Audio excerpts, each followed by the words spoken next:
Hey, Dan. Hi there. I can now make you the co-host. You are now a co-host. So again, my plan is to start just 4 minutes after. I'm going to do a little introduction generally, and then little Kaplan, and then start asking you questions more or less chronologically. Great, as long as we just stay with the background. The PowerPoint's sort of in the back to support us. That sounds great. Yeah, I'm going to start with one off PowerPoint image, just so you know, and then, as I said, it's got to be a little flexible depending on questions and things. Yeah. We've never, so far, they've been very helpful, but no, they're not. Like, it's not so rigid. And I'm going to put up.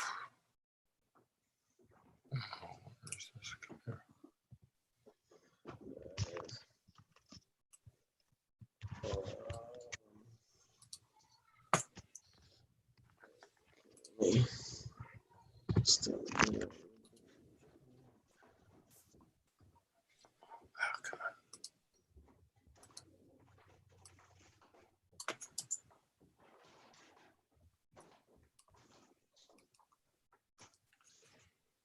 All right. I tried to do my fair share of advertising over the last couple of days. We'll see. I saw. Thank you. One more nice CC you on the last one. I forgot to include you on other. Yeah, we're up against Lee Mood North America, as you know, and a number of others. And I think also like every single chief rabbi of the world is giving a talk. But this is for the really knowledgeable people. Hi, Dan. I don't.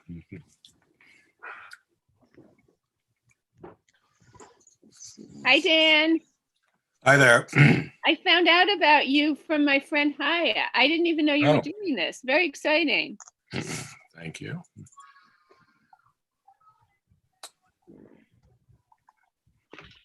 So if Do you have a virtual background?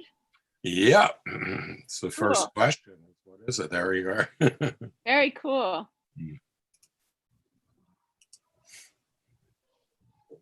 okay. Right, so.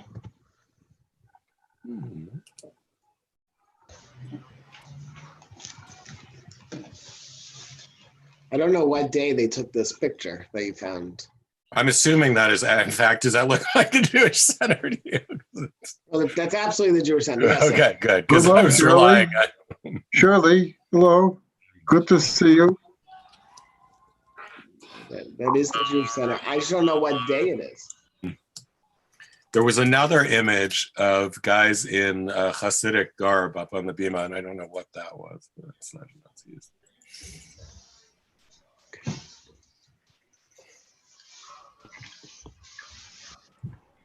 Okay.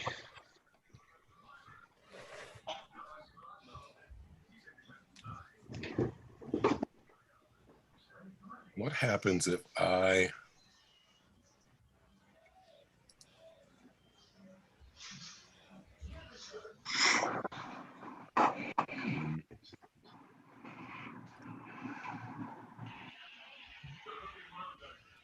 And did you know the answer to that question besides the famous 35 defectors? Yeah, it looks to me, I think we'll talk about, and others on the call may know more. It's about 10%, I think. Yeah, it's a small number, right? Because Well, we know 10%, at least 10% is probably that 35. Yeah, or 40. If you, I'm relying on your you said 400.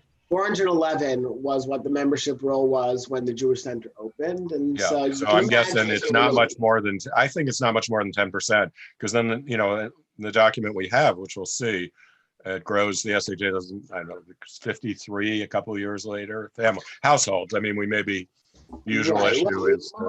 the Reconstructionists, membership was, two things happened. First of all, there were satellite programs built very, very quickly in Chicago and Cleveland and elsewhere.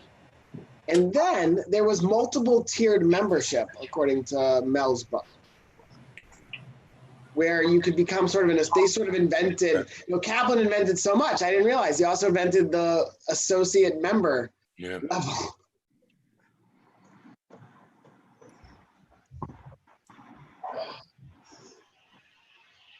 Can you stop, Zev? Let me do my screen share at the very beginning and then you'll take it. Sure. Yeah, great.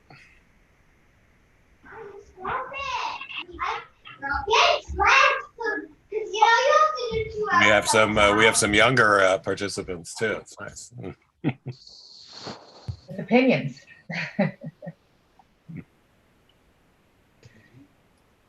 Wow. Hi, Gail. From Israel, from Port Saba. We're international.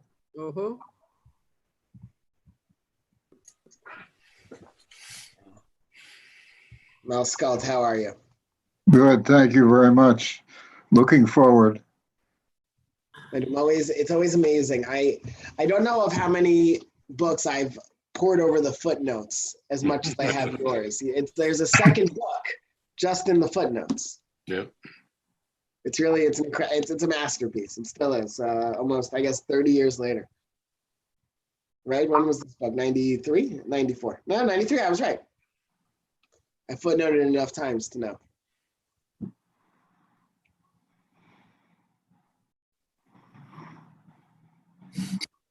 Zev, just so you know, our practice is to leave the mics on for a while. Today is a little bit calmer crowd, but sometimes we get some very active schmoozing going on before we shut down the conversations. A little bit of the democratization of Zoom seems to be fitting with Kaplan's vision. It's me. I told you, I'm a meeting guy, not a webinar guy here. I'll be right back. Somebody in every time I'm on some call or synagogue thing, I ask people to guess my background, and somebody yesterday tried the Drake Hotel. I had an not the Drake, not the Drake. No. But what is your background? The Jewish Center. Oh, okay. Wow. Just for the heck of it, yeah. 2 people got it by the ambulance. That's, I guess, a fixture, right? So that Jewish ambulance parked in front. So is it the Chicago Jewish Center? No. West 86th Street. West 86th Street, okay. Capital T, the. Dan Cedarbaum.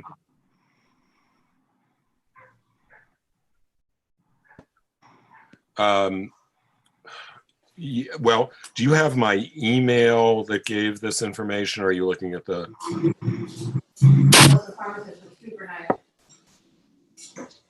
Oh, hi. Go at the bottom, join the Zoom program, and the password is listed. I will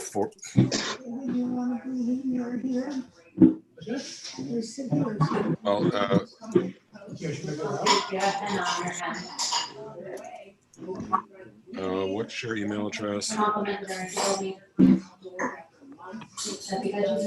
run together.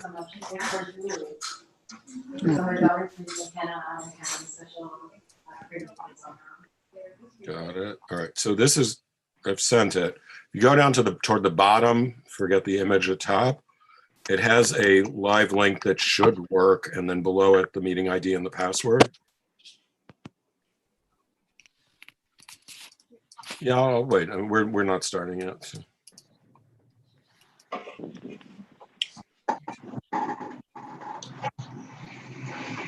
Okay, well, I'm gonna see it. Did it come through? They've been having a lot of problems. So toward the bottom, yeah, okay. All right. Full service hosting. You don't want to be seen. I don't know how to get rid of that, just to have a blank. That's 33 people on. Most of them I don't know. Well, they never have a huge crowd. Marcia Falk is on. Yes, Marcia. Hello. Celebrity participants. We have Marcia. I'm eating, so I'm taking the video off because you don't need to see me eat breakfast, but I'm here. As usual, we'll give people a couple more minutes and then I will shut down the chat. I mean, the conversation. Chat will be open. Do we go to full gallery view? You can go whatever you like. Do that on your own. 2:30 to 3:30. You mentioned the Drake Hotel, and I still have an apartment 2 blocks from there. Oh, there it is. Can't get there. What? Yeah, well, this one's 850 miles from the Drake. Well, yeah, I know where that is. I do know. I can't get to New York. This is now after whatever there was. This is now chat time. Thank you for finding it. Our little Oneg substitute. No, I had it on earlier and it wouldn't connect. I mean, this is the first time that this thing is connected. I started at 25 after or 20 after 2. Okay, so it's now a few minutes after 3. It isn't that I didn't try. I'm not good at it. We sent them the email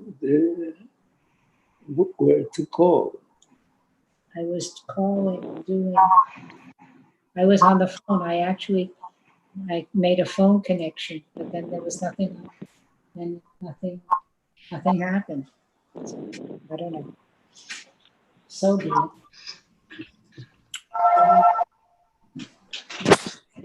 There's Eric. He made it. Two Erics, sorry, both Erics. There are multiple Erics.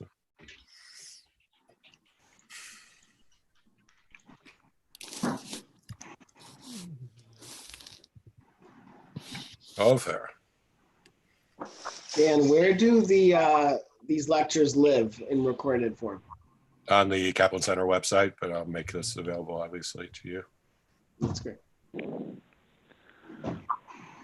So far, so good. We've had they come through. All right, 30 seconds, and I am going to mute everybody temporarily. We'll begin. What?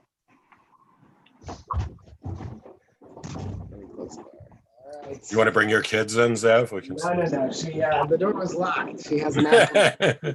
This is my daughter's office for the last. She's adorable. She's adorable, and she's adorable, and she looks like you. We love her a lot. So Okay, everybody. Can you hear me, Zev? I can. Okay, we're going to begin. So everybody else is muted. Good afternoon, at least for most of you, and Chodesh Tov. My name is Dan Cedarbaum, and I have the privilege of being the executive director of the Mordecai Kaplan Center for Jewish Peoplehood. And it is my pleasure to welcome you this afternoon to a conversation with Rabbi Dr. Zev Eleff on Mordecai Kaplan at the Jewish Center. And yes, that is a more or less obvious play on words because, at least from our perspective, Kaplan was always at the center of Jewish things through much of the 20th century. As most of you know, but I'm going to say it anyway, the Kaplan Center was organized at the end of 2010. It's based in Evanston, Illinois, and we are a not-for-profit organization devoted to the transformation of Jewish community through the dissemination and promotion of the thought and writings of Mordecai Kaplan and the advancement of the agenda of the Kaplanian approach to Judaism in the 21st century. The Kaplan Center's perspective is explicitly trans-denominational, and I just want to acknowledge some of my colleagues from the Kaplan Center at the risk of missing some. So my partners, Mel Skult and Eric Kaplan, my co-founders, James Huswine from our board of directors, and I think it's maybe just Ofer Beit Halachmi, our chief Hebraic officer. You'll be hearing more from Ofer over time. I don't know if Rachel, I think, is teaching his spouse and colleague at the moment elsewhere. By the way, we're delighted also to be streaming this program this afternoon through the relatively new Jewish Live portal. So thanks to our friends Dan Liebenson and Lex Rothberg of Judaism Unbound fame for that and for all of their good work. Speaking of recording, I want to play lawyer for a moment. We are video recording this program again. If you are uncomfortable with that, you of course need not stay on, or you can turn off your video. You're asking a question or otherwise speaking will be deemed to constitute consent to our recording of what you say. And as some of you heard a few minutes ago, recordings of almost all of our programs are or will soon be available on the Kaplan Center website. I'm mindful of the day in terms of the Memorial Day weekend, so we'd like to dedicate today's learning to the memory of all of the men and women who have died in military service to the United States. Turning to our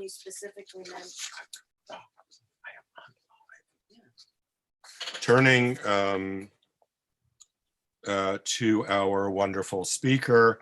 As many of you know, I'm a big fan of those who are both rabbis and hold PhDs. We've had a number of them speak. Zev Eleff is one of them. I'm not going to repeat, you have a longer biography in front of you, or accessible. Zev is the Chief Academic Officer of Hebrew Theological College here in Skokie and Associate Professor of Jewish History at Touro College. He has his PhD in American Jewish History under the Dean of American Jewish Historians, Jonathan Sarna, at Brandeis University. He also has an MA in History and Education from Columbia University. And he did his undergraduate work at Yeshiva University, where he was ordained at the Rabbi Yitzhak Elchanan Theological Seminary.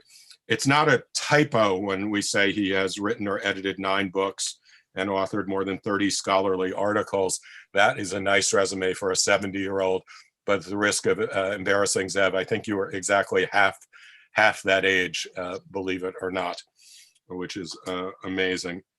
So more about Zev there. His most recent book is Authentically Orthodox, A Tradition-Bound Faith in American Life. But very important for today's discussion, he's both worked at the Jewish Center and served as the sort of unofficial historian of the Jewish Center. Maybe Professor Sarna played a role there too. You can comment on that during their celebration of their 100th birthday. Like most synagogues, it's a little bit unclear what year you want to pick. So the Jewish Center, it's 1917 to 1918. By the way, I'm told that the average life expectancy of a healthy Jewish congregation in a significant Jewish population area is about 75 years. So it's really remarkable that we're talking today about 2 congregations, as we said in the announcement, that continue to thrive less than 2 blocks apart on West 86th Street. The Jewish Center celebrated its 100th birthday officially, at least the party, in 2018. And many of us are looking forward to the 100th anniversary of the SAJ, which will begin probably sometime around Rosh Hashanah of 2021. The official secular calendar date would be January of 2022, as many of you know. And we are delighted to have the SAJ as a co-sponsor of this afternoon's program. Oh, and Rabbi Lauren Grable-Herman is on, the Rabbi of the SAJ. Welcome, Lauren. Thank you. And lots more to come beginning in October, we hope, physically at the SAJ as we do continue our programs in lead up to the official celebration of the SAJ's centennial. Let me try my own screen share. And try something. Bear with me just one sec.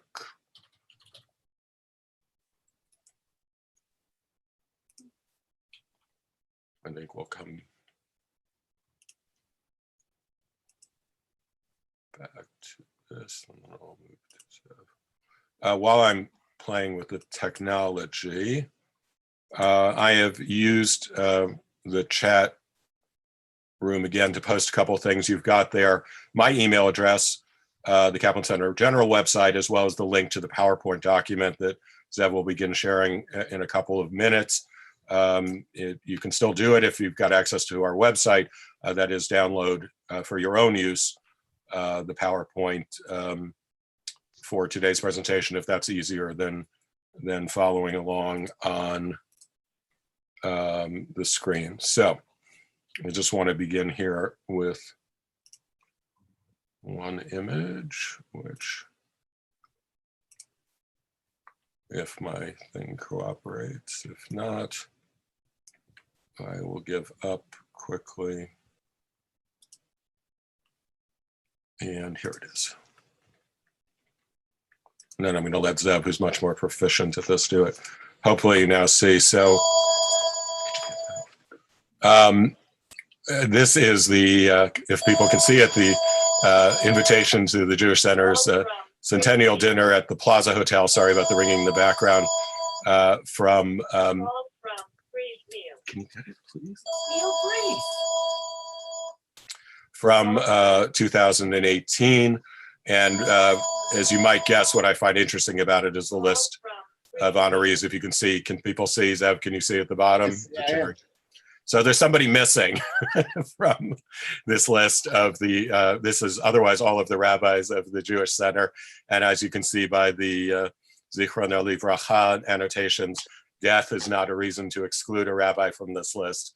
And yet one rabbi, the founding rabbi, is not on there. So with that, I'm going to end screen sharing, turn it over to Zev, and we begin this conversation. We thought we'd go in more or less chronological order, beginning with the founding of the Jewish Center. But the last thing before I forget, on the chat function, you're welcome. We want to make this interactive, so please feel free to submit questions at any and all times, preferably by chatting to me privately in the chat function, which you should see a chat button at the bottom of your screen, depending on your software. Alternatively, you can use the email address dan@kaplancenter.org that I published also in the chat function. So, Zev, take it away.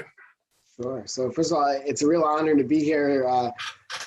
With the list of participants, I have to be very careful with my dates. Not only is Dan an incredible scholar of Kaplan's history, but I see below him, at least in my view, is Mel Skult, who is the peerless biographer of Mordecai Kaplan. So I'm delighted to be here. Thank you so much for inviting me. And discussing Kaplan at the Jewish Center. Now, yeah, a play on words, certainly he's always been at the center, and therefore you could actually have had parallel programs. Mordecai Kaplan at Young Israel, Mordecai Kaplan at the Kehillah Federation, Mordecai Kaplan at American Liberal Liturgy. And there would be a whole volume dedicated to Kaplan's contribution to 20th century American Judaism. Dan, so I want to return back to that invitation to Kaplan, and maybe beginning by unpacking a little bit. The official date, very good finessed-minded nonprofit organizations don't have one centennial date. They have 2 or 3. Why not? Always good for fundraising. The official centennial for the Jewish Center is 2018, meaning because it was founded in 1918 by some well-to-do Upper West Siders. I'm thinking about Joseph Cohen. I'm thinking about William Fishman. As Dan alluded to, I was at one point the William Fishman rabbinic intern. At the time, I didn't quite understand the import of that endowed title. And if you see on the bottom in that gold circle, the founding rabbi, Mordecai Kaplan, who was invited shortly after the idea of building a synagogue, a congregation on the Upper West Side, was set into motion. The idea of it, but certainly the scaffolding and the ideas that underpinned it, that was Kaplan's doing. And he's missing. His successor, and in many ways his chief opponent, as far as orthodoxy and his own vision is concerned, Leo Young is certainly the longtime rabbi of the Jewish Center. Both lived very, very long lives. Rabbi Norman Lamb, Isaac Bernstein had a short time there. Rabbi Jacob J. Schachter, Ari Berman, Rabbi Yossi Levine. You can also know there's some, if you have been a rabbi of the Jewish Center, likely you have either been president of Yeshiva University or considered for that position in one way or another. And Kaplan's missing.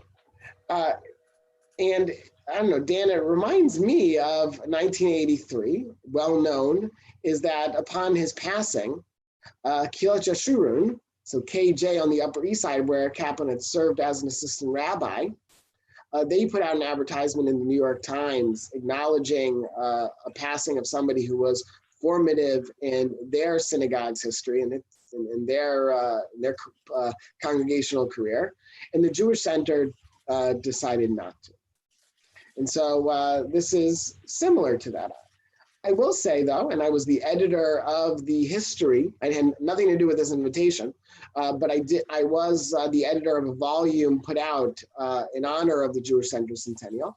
And we included a text of this from Mordecai Kaplan, actually his programmatic vision, his speech in 1918, dedicating the center, was included in that volume. And so there's a tension. It's not as if Kaplan is invisible, but his legacy as the cornerstone of it is something that is highly contentious and, not for poor reasons. He didn't exactly end his tenure at the Jewish Center on hospitable terms. Let me interrupt. I want to go back for just a second, go over some basic stuff leading up to the founding of the Jewish Center that's familiar to many, but maybe not all. And before I forget, also, I want to thank Mel Skult and Jane Susswine for sharing transcripts of Mel's interviews with various key figures, not least Kaplan, some of which provided some interesting insight to today's discussions. So Kaplan is born in 1881 in Lithuania. He makes his way slowly but surely, because it's with a stop in France, to the United States in 1885. The Eiffel Tower, I think, just being built. Yeah. He gets here in 1889. His father, Israel Kaplan, himself a rabbi, trained at the famed Volozhin Yeshiva, is brought to New York by Rabbi Jacob Joseph or his team to help support the very famous and ultimately failed first experiment in creating a New York Kehillah, complete on an Eastern European model, complete with a chief rabbi. That's the occasion for their coming. So Kaplan's father comes first. Kaplan, his mother, and siblings come to join Israel Kaplan. In 1894, Kaplan's bar mitzvah is celebrated, very interestingly, at the Lower East Side predecessor of what would be Kehillat Jeshurun. So everything is connected. He graduated from City College in 1900 with a bachelor's degree. He earned a master's degree at Columbia University. And as most of you know, although he famously was called doctor by almost everyone throughout his life, he had no PhD, unlike Zev Eleff. Kaplan was among the very last rabbis ordained at what we call the Old Jewish Theological Seminary in 1902, right on the cusp of the enormous revolution produced by the arrival of the new chancellor, Solomon Schechter, brought from England to recreate the vision of the seminary as he did. In 1909, Kaplan would be hired by Schechter to run the New Teachers Institute at the Jewish Theological Seminary. He shortly thereafter began teaching at the rabbinical school, and of course the rest is history, although one thing that's often misstated in standard history is that you'll read that Kaplan retired in 1963 after 54 years there. That's actually not true. I mean, he did sort of once, but he came back. So bottom line is, given that Kaplan actually started attending classes at JTS when he was in high school, I figure Mel, his actual tenure at JTS in all its variety is probably closer to 70 years, 7 years, than 54. It's rather amazing.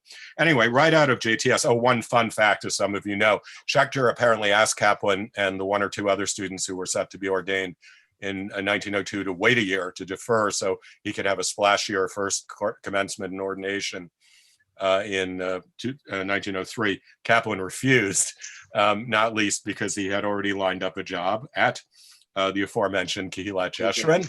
It's titled in different ways. I think he was, fair to say, probably we'd call the education director, at least in part.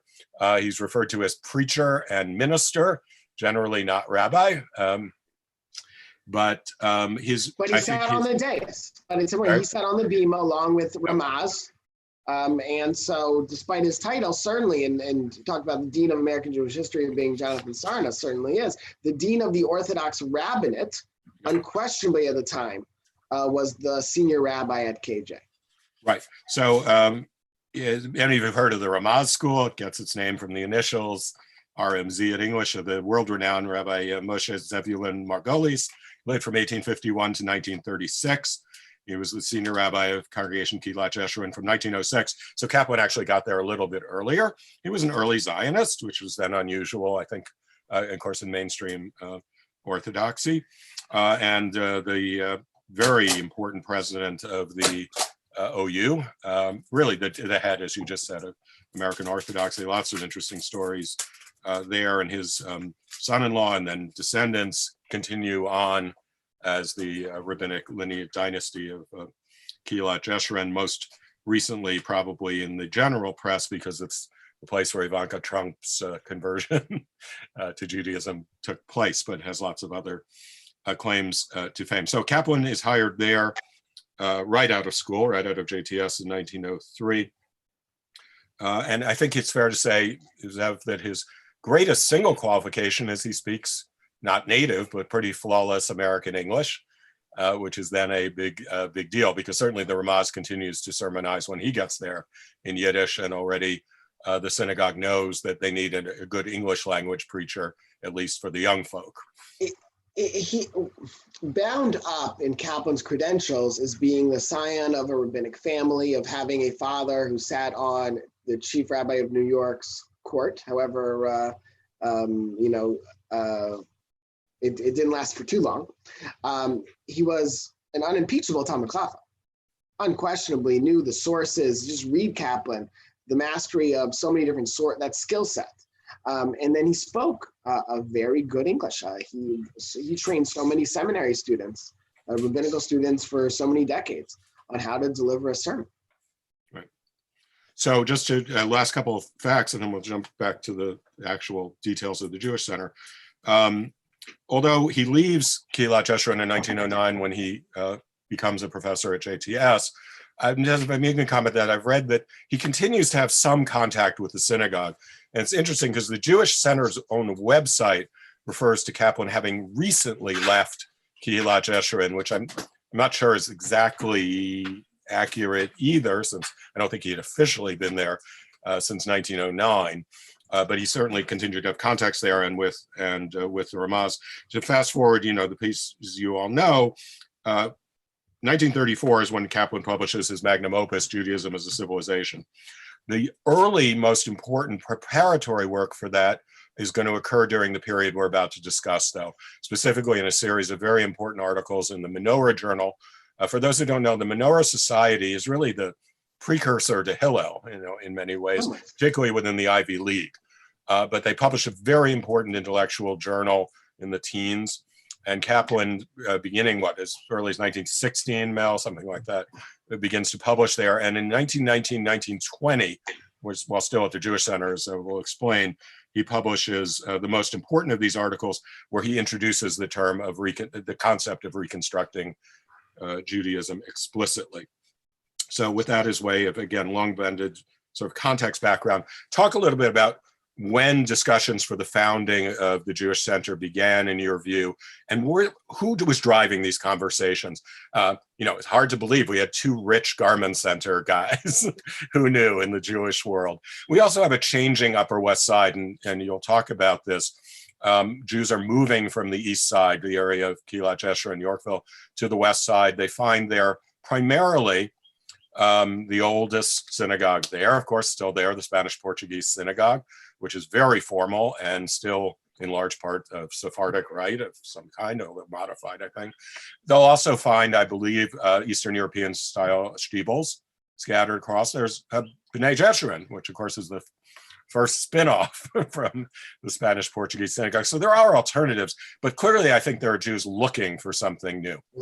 And Kaplan is most in the know on the change and the migration over Central Park.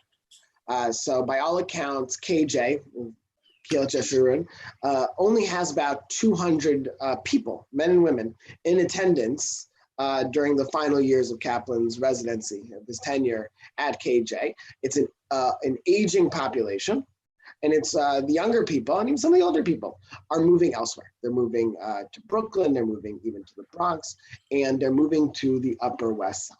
And so It's led by a fellow named Joseph Cohn, a well-heeled Orthodox Jew who makes no fits about it. He is an Orthodox Jew. He believes in that. Other people are somewhere, when we're going to plot it on an x-axis, somewhere in between, oversimplifying exactly religion at the time. But Cohn is interested in migrating a brand of Orthodox Judaism to the Upper West Side, just as the Upper East Side of Yorkville is really depleting. It's bleeding Jews at a certain point. Kaplan realizes it. He's been essentially the assistant rabbi at the leading congregation there. He also knows that while there are a couple of shtiblach there are a couple of Polish decentralized congregations, minyanim, factories of the sort, none of them have more than 100, 120 Jews. So two have just coalesced right before the founding of the Jewish Center, but none have very many at all. And so Kaplan is very aware that the demographics are moving to the Upper West Side. There are Jews in Washington Heights. There are Jews sort of past Morningside Heights of Columbia, past 123rd Street. Of course, there will be the seminary there in a little bit. And you have Jews living on the Lower East Side, certainly, and all the way up to the 70s, if you think about New York City blocks, at Shereth Israel, the Spanish-Portuguese synagogue. But there's entire space out there across Central Park for somebody to strike. And while Cohn is interested in an orthodoxy, Kaplan's interested in a center. He did not found the term, he did not coin the term Jewish center. Henry Binovitz probably did. But he is certainly the person who popularized it and gave it, who animated the term in its full bloom, in its full decor. Kaplan knows that there is the YMHAs, the Young Men's Hebrew Association, the Young Men Women Associations that date back to the 1870s, 1880s in New York and Philadelphia especially. He's interested in a full service center which provides Jews with religion, with culture, and a very important social space. Many people, when they discuss this, forget that the idea of leisure is something relatively brand new. Now, these were, my teacher, Rabbi Jacob J. Schachter, he has an essay on the founding of the Jewish Center called A Rich Man's Club. He did not, that's a term that came up in the sources, that it was determined to be a rich man's club. So rich, particularly men, were oftentimes men of leisure. But for many, many people, the idea of fun, the idea of parks was something of a brand new thing in American life. Meaning only the 1890s in earnest. So Kaplan has grown up. He's, as Dan, you properly outlined, his migration to the United States. He absorbs America. He publishes in the Menorah Journal. The Menorah Society comes out of Harvard in the 1910s. And so it comes with all that gravitas. Not only is Kaplan writing articles in 1915, but also Horace Kalin. So the idea of pluralism, the idea of democracy, and how it augurs with Judaism is very much in that discourse. And so Kaplan is asked, would you become the rabbi of the congregation?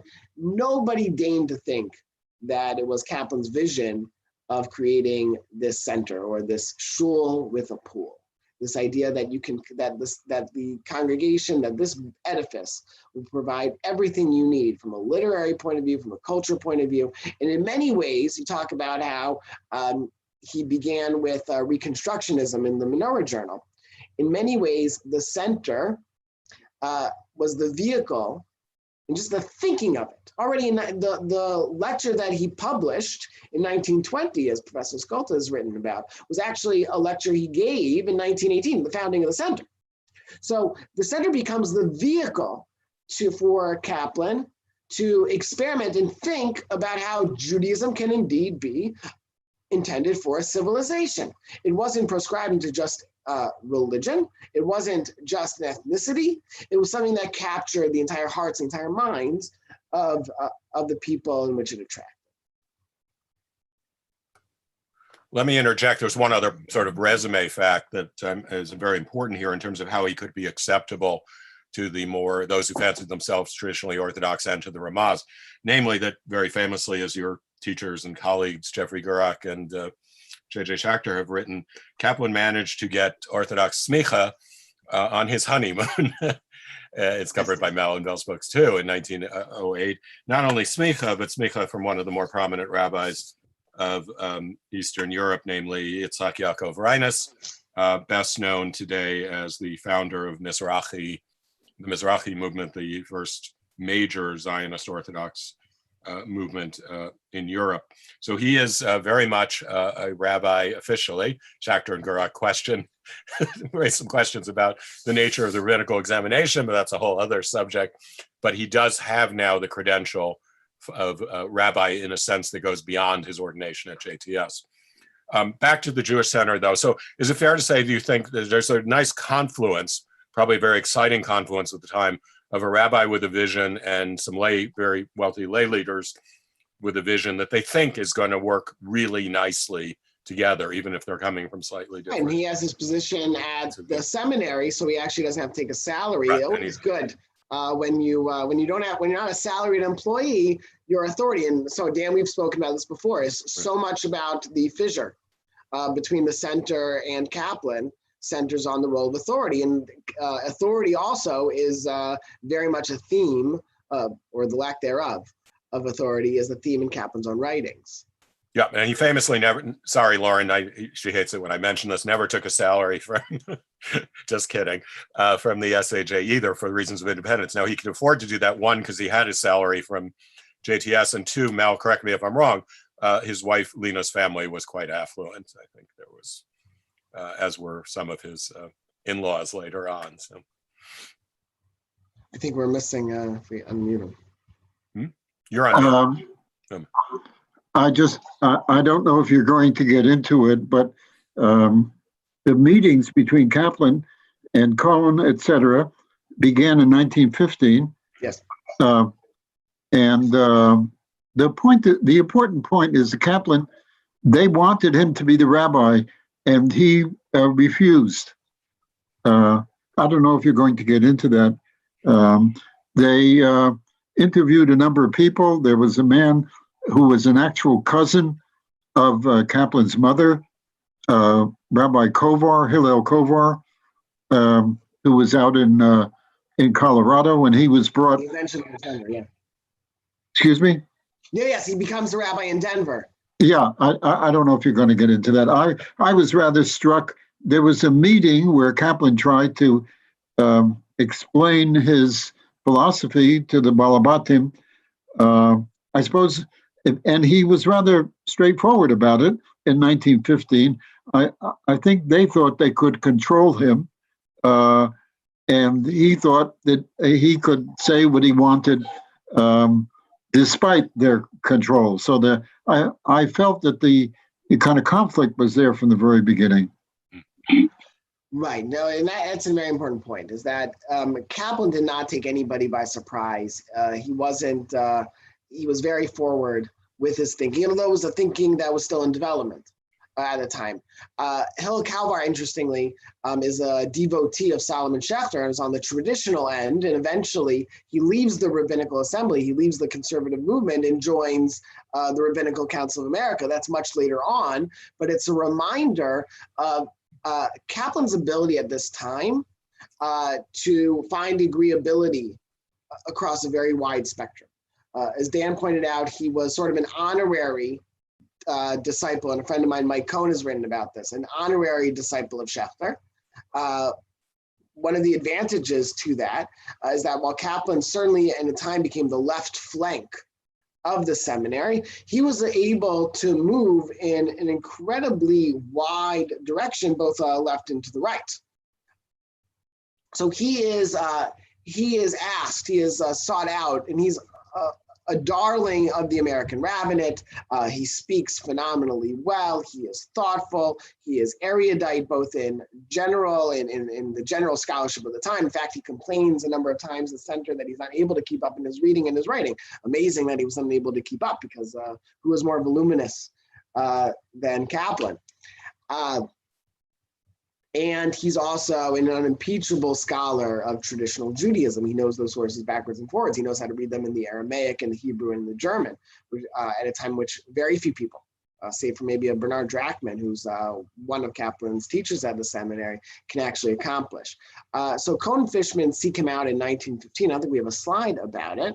Here on the right side for everybody is a terrific Dan and his colleagues were able to find this one, is that on the 15th, 1967, he says, I've been given 15 minutes to tell the story of the center. And he begins in 1967, Kaplan lived for a very long time.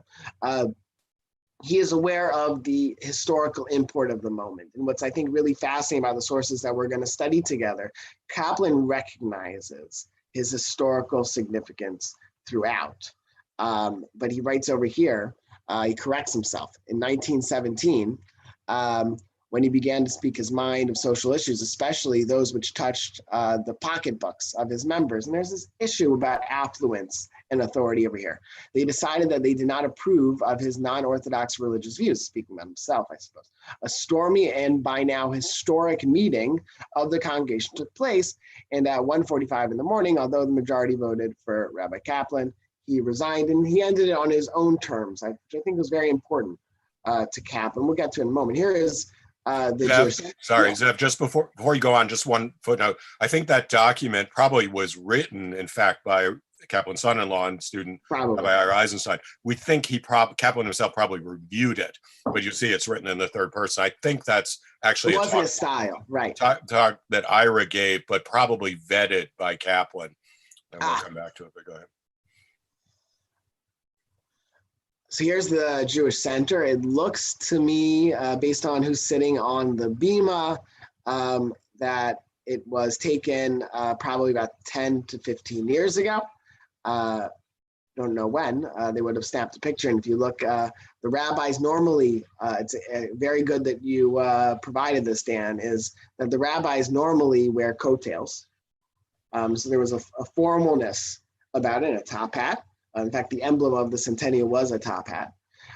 They're not wearing it there, so I don't know exactly what moment this is. It's certainly not a Yom Tov or a Shabbat. Funny, I actually recognize more than a few people in this picture. A little bit of background, what Kaplan was stepping into. Here are, and you can see I'm going to move all of us to the middle, 3 editorials that come to bear in the spring and summer of 1904. We mentioned Rabbi Jacob Joseph. So he comes to America in the late 1880s. He is the Maggid of Vilna. So he is something of an heir to the Vilna Gaon, the Gaon of Vilna, who dies in 1797. But anybody who has a position in Vilna afterwards is somehow connected to the Gaon. And 18 or 19, depending on how you count it, congregations they provide a call to bring Rabbi Yaakov Yosef, Rabbi Jacob Joseph, to the United States to be the chief rabbi. It doesn't work out. American Jews are allergic to ecclesiastical authority, to titles like chief rabbi. Some people have claimed the title chief rabbi. None has held it for so long. As Dan pointed out, Rabbi Israel Kaplan, Mordecai Kaplan's father, was to be a member of his Beit Din, of his court. When Rabbi Jacob Joseph dies in 1902, he died of he had suffered a stroke early on. He died of a broken heart, essentially. His mission in America did not work out to his liking. In 1902, he is buried. As you might expect, about 140 to 200 rabbis attend the funeral. They descend on New York to bury him. And about 140 that afternoon, after Rabbi Yaakov Yosef's funeral, they meet to found the Agudas Harabanim, literally the organization of rabbis of the United States and Canada. They have basically one rule for membership. You have to receive European ordination, which Kaplan has. But it is meant to keep out graduates of the Jewish Theological Seminary. It's happening in 1902, the same moment that Schechter arrives. Schechter, too, turned down the offers to become the president of the seminary for at least 7 years before he eventually accepted the position. Schechter was really the leading Judaica scholar of the time. He found essentially the Cairo Geniza. Actually, two sisters in England had found it, but he was the one who really deciphered it and understood its total meaning. He comes to America in 1902, and the Agudas HaRabbanim immediately sets its sights on the seminary.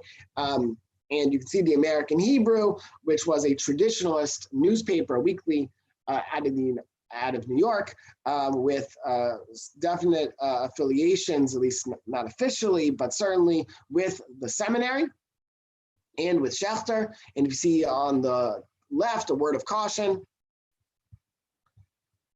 They are referring, unfortunately, we don't have the original source they're responding to, but these rabbis mean well. But we have yet to learn that Yiddish is more sacred than English. Apparently, the Agudas HaRabbanim had banned any sermon not delivered in Yiddish, with an effect to try to circumscribe the influence of the seminary, of what was called Schechter Seminary at the time. If everybody was excommunicated for delivering a sermon not in Yiddish, essentially we'd all be heretics. It's a good reminder. It was an approximation of what they thought was inappropriate in Orthodox bona fides.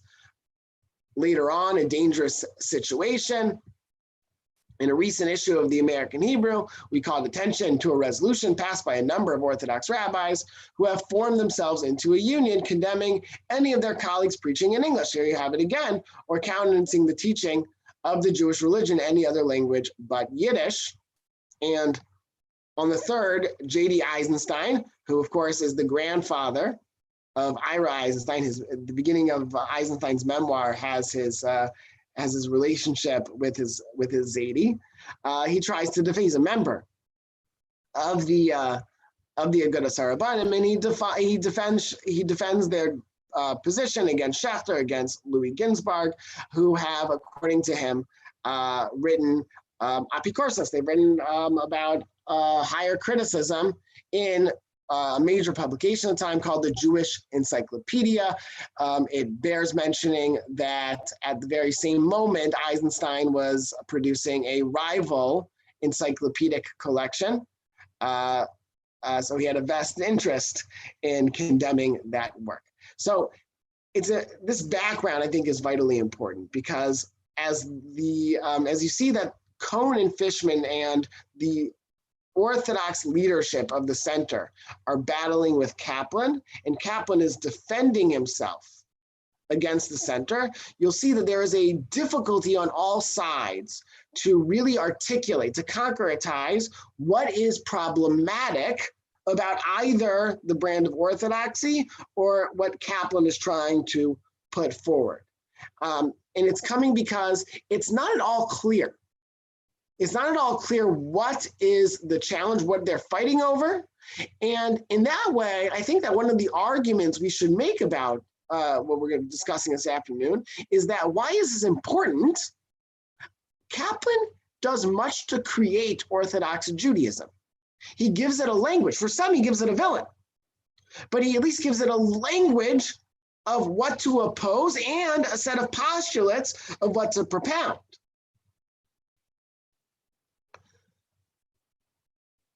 Dan, go a little bit forward. So just to set the stage a little bit, Kaplan is interested in synagogues.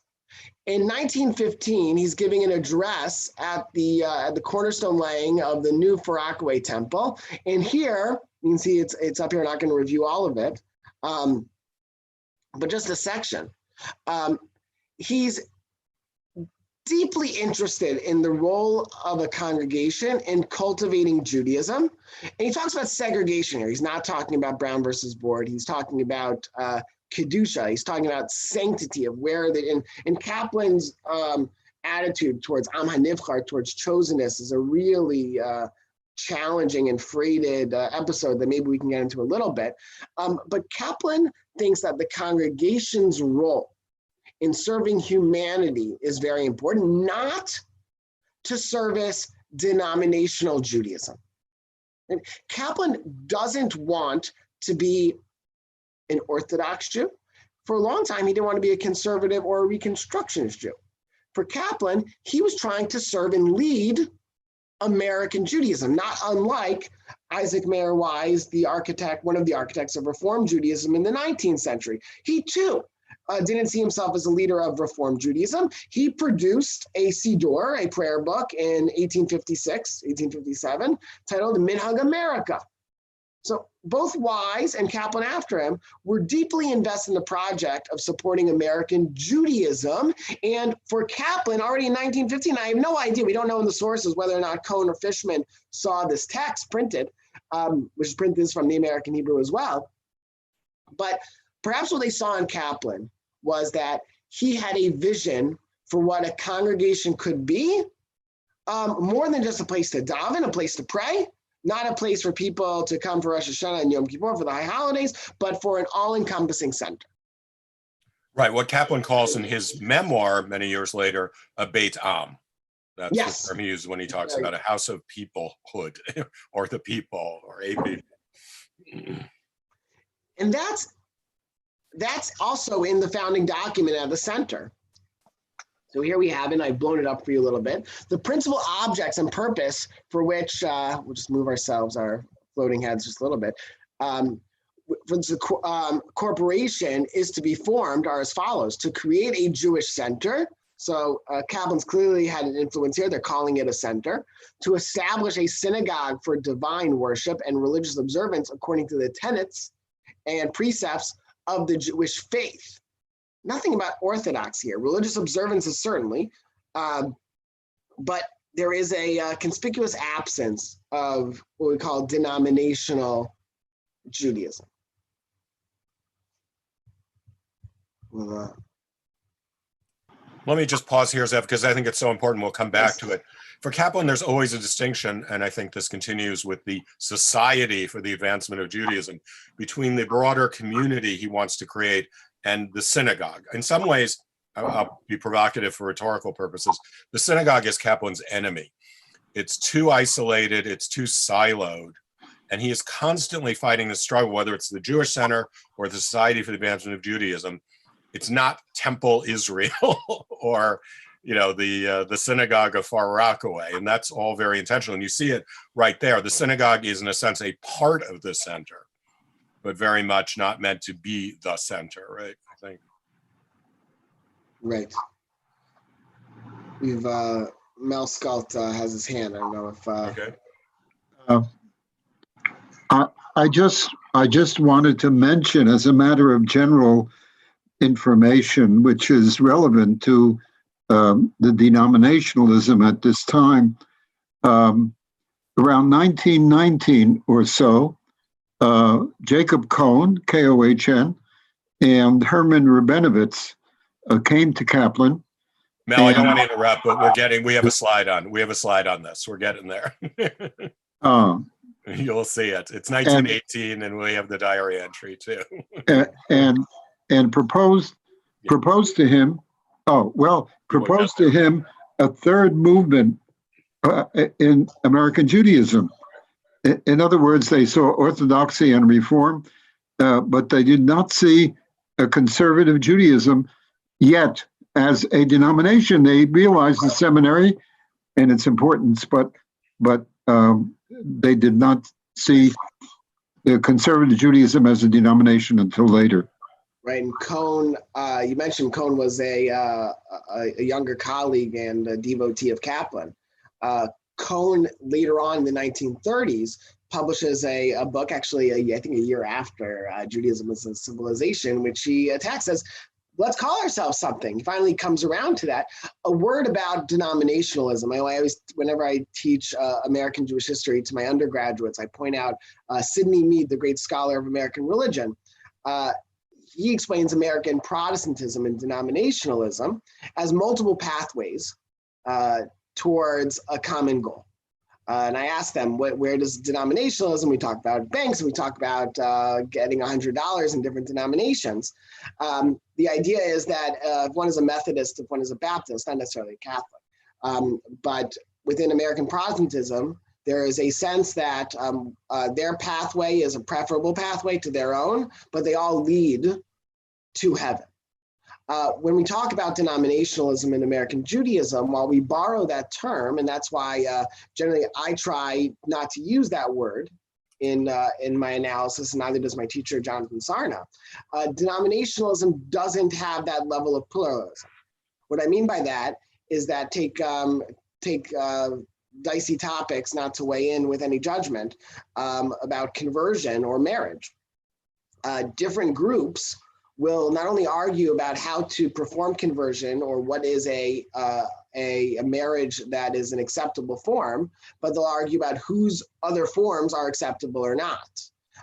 So when we refer to as American Jews refer to denominationalism, many times they're referring to sects. Right, they're referring to different branches, but ones that don't necessarily agree that they're both all doing it somewhat in the right way. And Kaplan understands that better than most. And so he's trying not to get into the thicket of this denominationalism because he understands that that's not really what we're talking about. Right. So what Judaism is not is Kaplan's, I believe he has 2 essays, What Judaism Is and What Judaism Is Not. I think this is the first one that appears in the Menorah Journal in October 1915. It's out of Harvard, which offers a gravitas to it, and it's being very well received. Henry Hurwitz is the editor. It's making a splash among literary elites among American Jews. And Kaplan is saying, what isn't Judaism?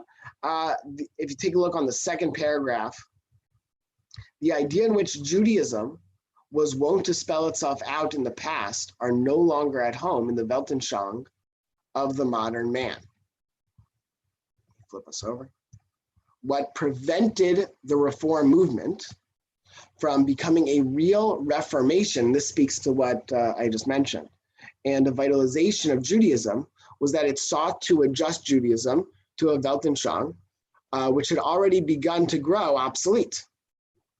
We have to reckon with all that has been learned in the meantime concerning human society and the place of religion in it. When one comes to a strange land and has with him only the coin of his native country, and this obviously resonates with Kaplan's own biography, he must calculate in terms of the currency of the land he is in, if he wants to know whether or not he has enough to live on. And so already here, Kaplan is acknowledging Americanization. And as somebody who's about to become the rabbi or considered to be the rabbi, already he was been the member of the clergy of an Orthodox congregation, KJ on the East Side. For him to embrace America and its American climes so graciously was already utilizing a language that others, certainly within Orthodoxy and even among the more traditional side of the seminary and its graduates, were not using.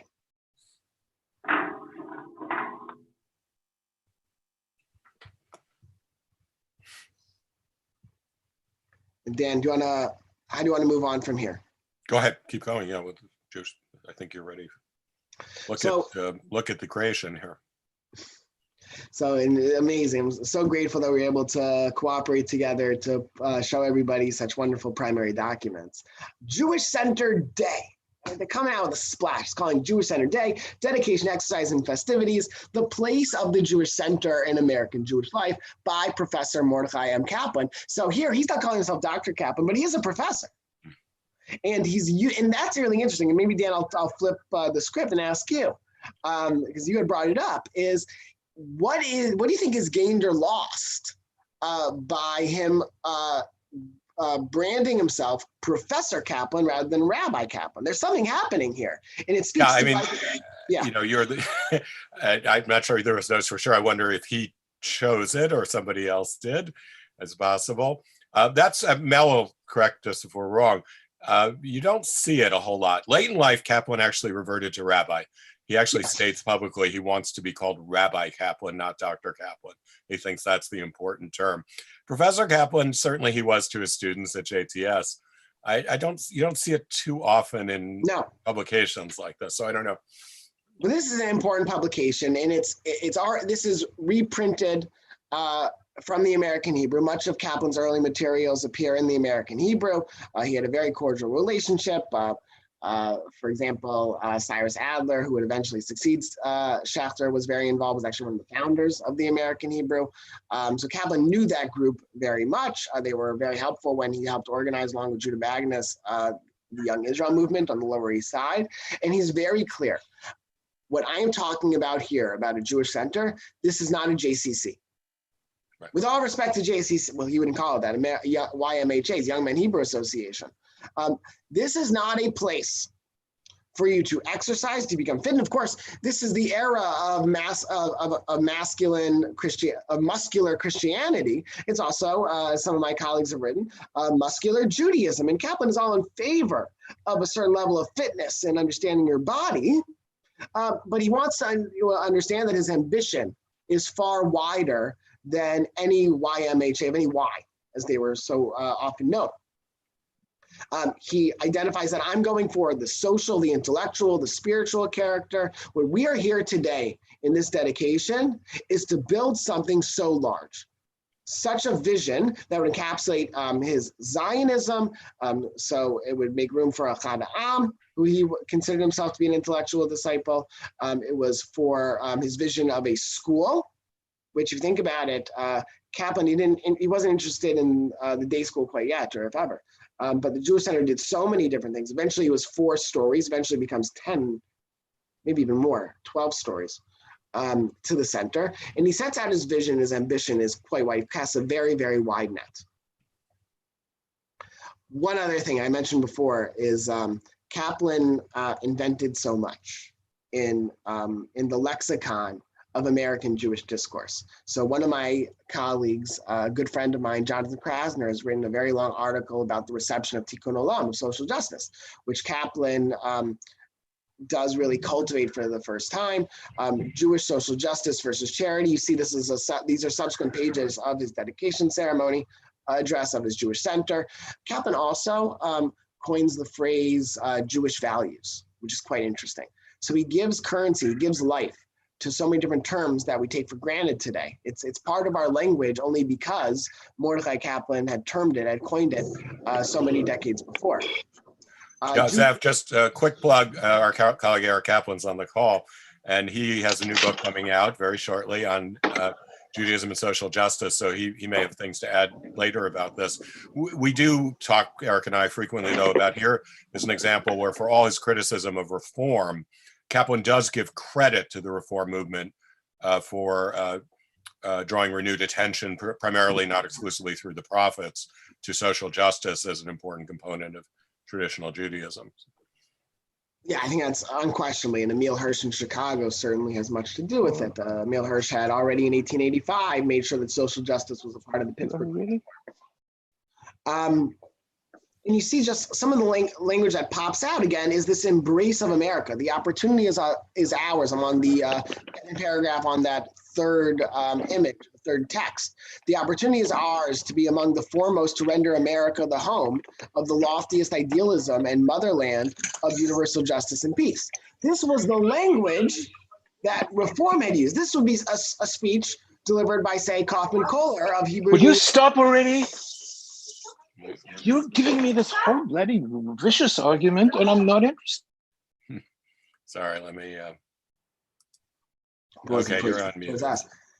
So, but for Kaplan, who also embraced levels of tradition, it was rather unprecedented to create this synergy. Even the folks, even Bernard Revel at what would become Yeshiva College, Yeshiva University. Bernard Revel, for the uninitiated, becomes the president of Yeshiva, of the Rabbi Isaac Elchanan Theological Seminary. It was called the Downtown Yeshiva in 1915. Even he didn't go so far as Kaplan did. And not only that, but if you take a look, Kaplan also, take a look at the second. second page is the column in the middle. It will make concrete that truth about it, which we symbolize at the going out of the Sabbath when we pronounce the Havdalah. Kaplan embraced Hebrew, which we take for granted now, but to be able to use Sabbath, now he probably would have used Shabbat, but to use this language and his diction, the way that he communicated, there was such a tension, but also a balance in what he was producing, his content, which put many people at ease with so, and talk about how if he wasn't sheepish about his views of Reconstructionism, but yet his ability to create alloys of tradition and modernity, not to be trite, was peerless. And why he was able to become the rabbi of the Jewish Center. The really question is, why was he comfortable in the first place? But to me, there's no question why people want him. He was the most famous, young, undaunted, brilliant rabbi in the United States. I don't think I'm speaking hyperbolically. And his felicity of language, forget about scholarship, was really what was uncanny. So let's pause just for a moment. I want to try to work in questions as they come in. You mentioned YU. This is a personal question somebody's asking. What were you taught about Kaplan, if anything, at YU? So believe it or not, that during my 4 years at Yeshiva College, there was never an undergraduate survey on American Jewish history. So I don't know how I got into this. Kaplan, remember, I'm young. So Kaplan was just for all of us to understand, Kaplan's writings are in the Gottesman Library. They are cataloged, they are available. I think Yeshiva University got into trouble, the lore has it, when he was the oldest surviving graduate. He went to what was called the Eitz Chaim Yeshiva, which is the preparatory school. So they got in trouble when he used to publish a little bit of information, sort of a trivia of who was the oldest living graduate. When Kaplan became it, then I think they did away with that. But Kaplan, I think, is an unescapable figure in Jewish life. And so I don't know if anybody taught him. Certainly, if I encountered him in materials, and my teacher, as you pointed out, is Jeff Gurak, who certainly hasn't shied away. He's written much about Kaplan in a very dispassionate sort of way. He's written the article really on much that we know about his father comes from Professor Gurak, and so much of what we know comes from his research from his pen. So I don't think but certainly Kaplan is a figure there, no question. And that's what I think is what's really interesting about Kaplan, is that Kaplan is simultaneously an oppositional figure, but again, I'll use that term again, he's an inescapable personality in modern Jewish history, let alone American Jewish history. So now we're coming back to Mal's point. There's the diary entry. All right. Dan, do you want to read it? You read the handwriting better than I do. So this is from December 29, 1918. Kaplan's in the midst of continuing to establish the Jewish Center, and there's a pandemic, needless to say, going on, sort of the height of it, not to mention a world war. So he says, last Monday afternoon, December 23rd, Jacob Cohn, footnote, Jacob Cohn is the brother of Eugene Cohn, who for cognoscenti on this call is, becomes a part of the key writing trio of Ira Eisenstein, Mordecai Kaplan, and Eugene Cohn. But this is Jacob, whom Zev talked a little bit about. Rabbi of Anshe Chesed at 114th Street and Herman Rabinovitz, they called on me with the object of persuading me to join them in organizing a third party in Judaism. We had often spoken to one another of our discontent with the lack of, I think it's policy that characterizes the activities of the United Synagogue with its sterile organization due to its steadfast or standfast attitude on questions pertaining to Jewish law and ritual. And as you will maybe discuss a little more, this is the beginning of an interesting chapter in American Jewish history, the creation of the Society for the Jewish Renaissance, spelled RENASCENCE, which is why I say Renaissance and not Renaissance, which in some ways is, and this is where your colleague Michael Cohen comes in, one of the early efforts to define a conservative movement, which is, you know, the capital C conservative movement.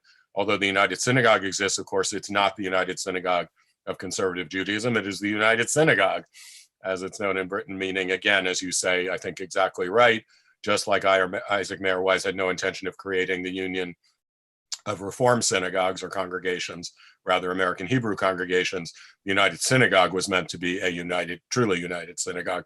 And the question keeps coming up, and Kaplan eventually leads, although here it's Cohen and Rabinowitz coming to him.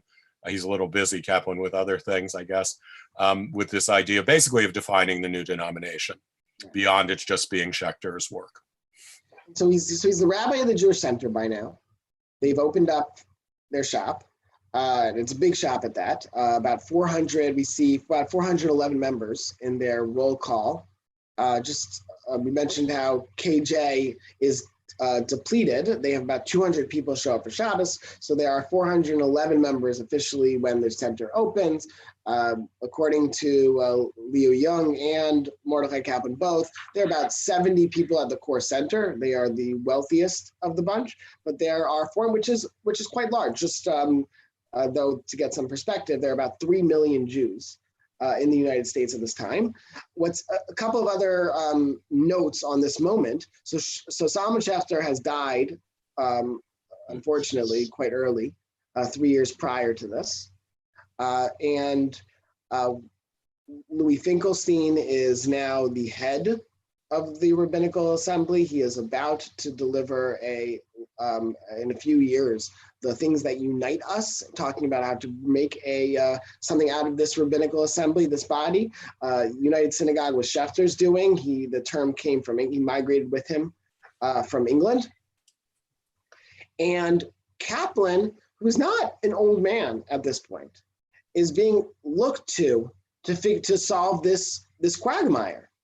You have this Rabbinical Assembly. Right now, they're yeshiva, right? It's anachronistic. I won't call it Yeshiva University. The Orthodox Union is essentially a paper organization. So there's only the Agudas HaRabbanim on the right. Schechter has made clear that he is not interested in reform, and Kaplan also after him.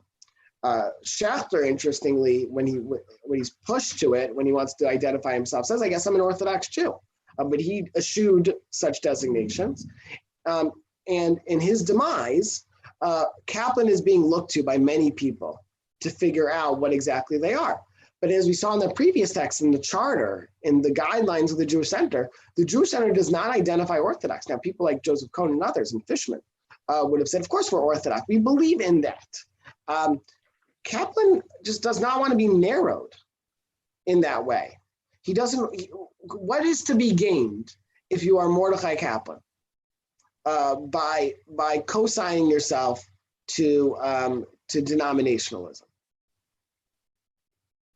So we have Mel raising his hand. Maybe Dan. Yeah, I will unmute him. Okay. You're on, Mel. Yeah, I think it's very relevant. I don't know if you're going to get into it because it's not the Jewish Center, but at the beginning of the SAJ, there were chapters of the SAJ. In other words, Kaplan would go and speak at a synagogue, and then he would establish a chapter, and the chapters paid dues. So it seems to me that that really is the beginning of a denomination. The problem was that the people at the SAJ didn't want a denomination, they wanted a synagogue. And so when they purchased a building in 1925, Kaplan was not happy because he felt it was the end of his desire for a larger organization. And that's the point at which he begins to talk about Reconstructionism as a school of thought. But that is really a necessity because he couldn't move his Hasidim to be interested in a denomination. Right. That's why the parallels are so apt. Just to compare again to Isaac Mayer Wise, who again, he flourishes in America. He dies in 1900, but he is so much a part of the 19th century American Jewish life and ethos.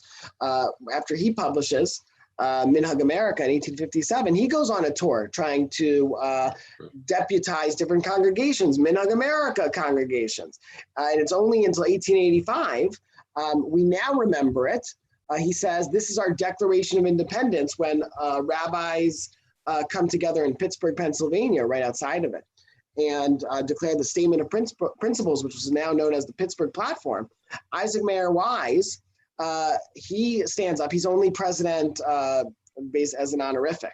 Really, it's David Einhorn's two sons-in-law, Kaufman Kohler and Emil Hirsch, who are leading the way. I don't want to get too far afield. But Wise, his first statement really is, so it looks like you have your Declaration of Independence. Now, even Wise later on misremembered why he said it as sort of congratulatory, but he is very beside himself, is that when you have a statement of principles, when you're creating a sense of denominationalism or sectarianism, he did not mean that as a compliment. He was very upset that his program to capture the excitement, the energies of all American Jews, of American Jewish life, American Judaism. And very similarly, Kaplan is interested in igniting the religious curiosities of all American Jews, not just a segment or a quadrant of it. Speaking of Wise, unrelated Wise, we have a question from, pardon if I'm mispronouncing, Charles Primus. Stephen Wise will become very important to the story in 1922 with the founding of the Jewish Institute for Religion. Do you know, or maybe Mel does, whether Kaplan had contact with Wise during the Jewish Center, Stephen Wise, that is, during the Jewish Center period? That's interesting. I don't know if none of the sources I've reviewed, but it wasn't the collections were not interested in that question. That'd be fascinating to know. Mel, do you know? Well, yeah, I think the contact begins in 1922. Yeah, there were 3 times when Wise asked the Kaplan to come to invited him to come to the JIR 22, 25, and 27. Right. I found a letter in the papers of Wise that I never published, which was a letter from Wise to Judge Mack in 1927 after Kaplan had been at the JIR for 3-4 months and then went back to the seminary, and Wise said, maybe we made a mistake about Kaplan. And the point is that Kaplan was still alive at the time. This was in I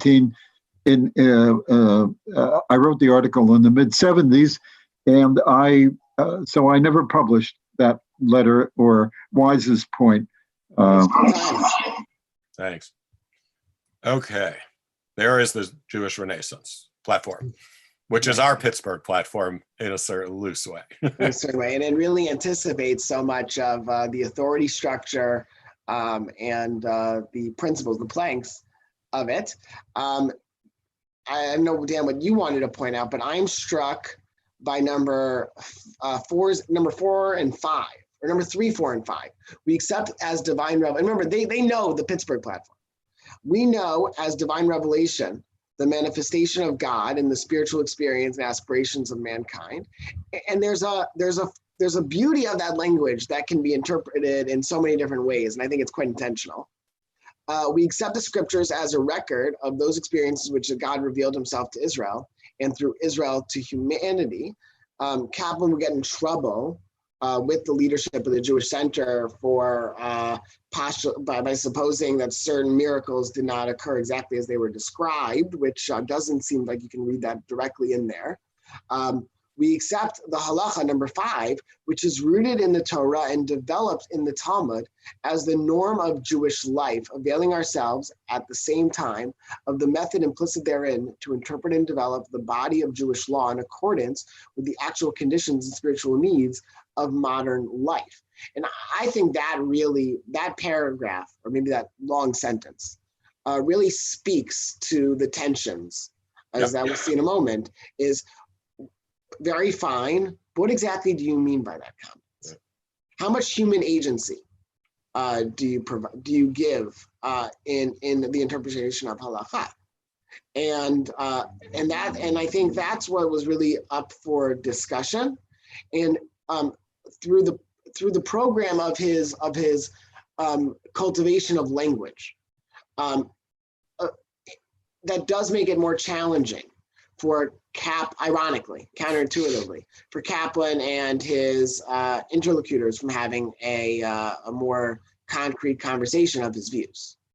Yeah, as many people on this call know, that this is one of my favorite Jewish texts in Kaplan world. I know a couple things which you've, I think, pointed to. One, no mention of the Shulchan Aruch, which will, the Code of Jewish Law, I think, which will come back. And, you know, it's too cute, but you can see in that one can read in this. Famously, people will say at JTS, the emphasis is all on Talmud.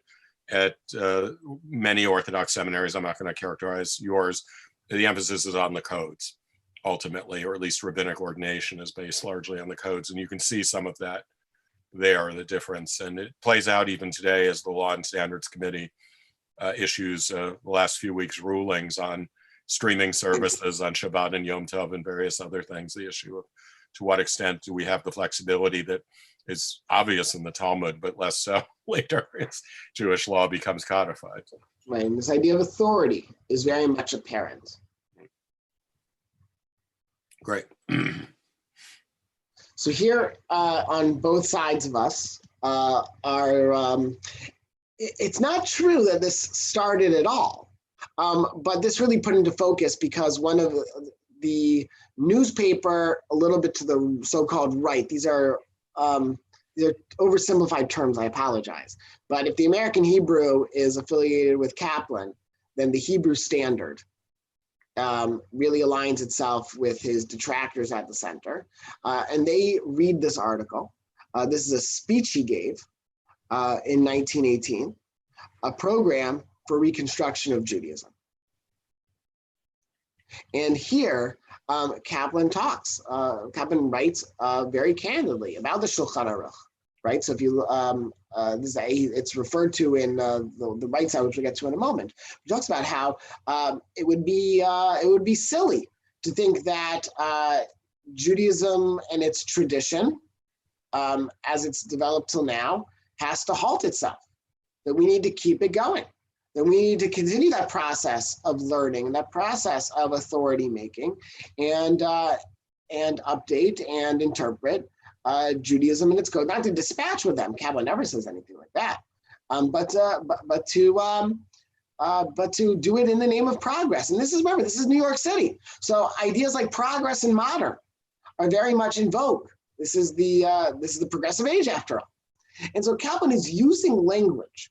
And it is because he's so careful in how he describes. So much of a challenge. We'll see that so much of the conversation around when he is eventually he's not kicked out, which would be very, very clear. Kaplan was never fired from the Jewish Center. To the contrary, he was reelected. He himself resigned.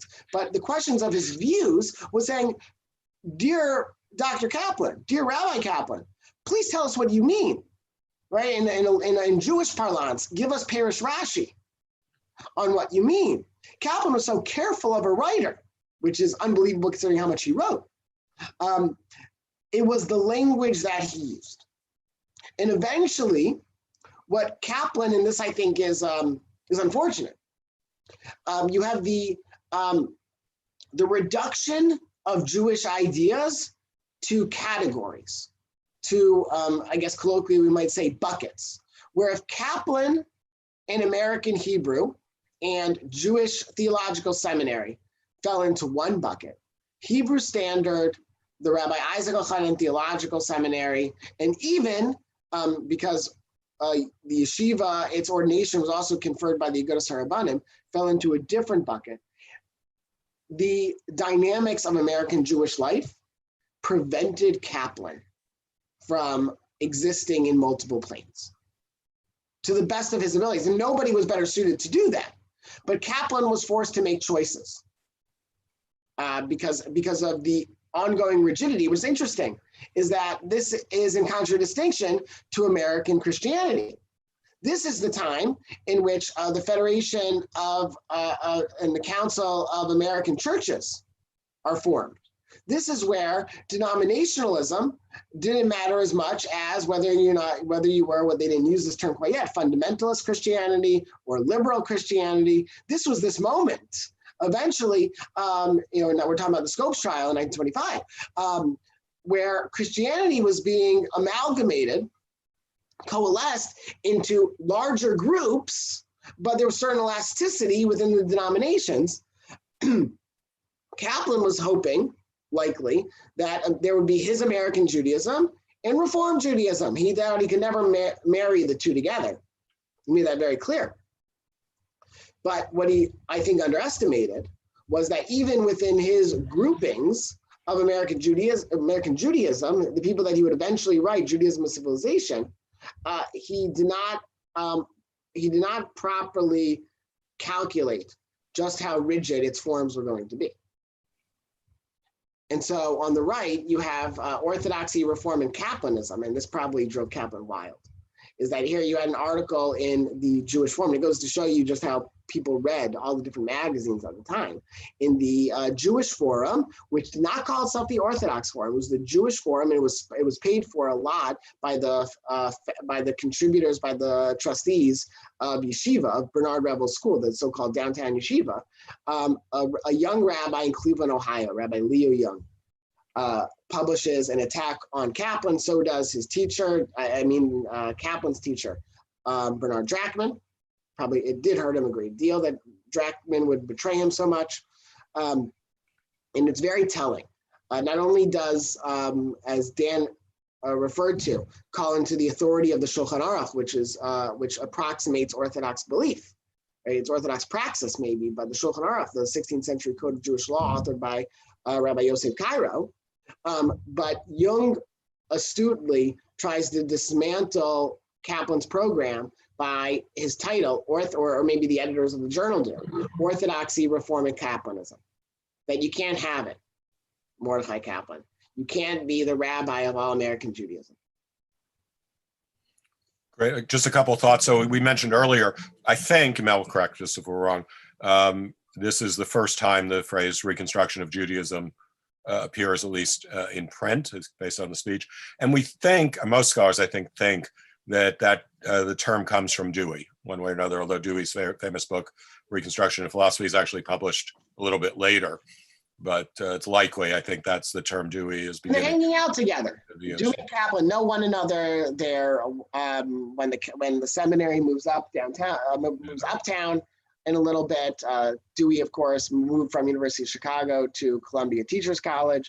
They know one another. Kaplan sends his students to learn under Dewey. He knows that language.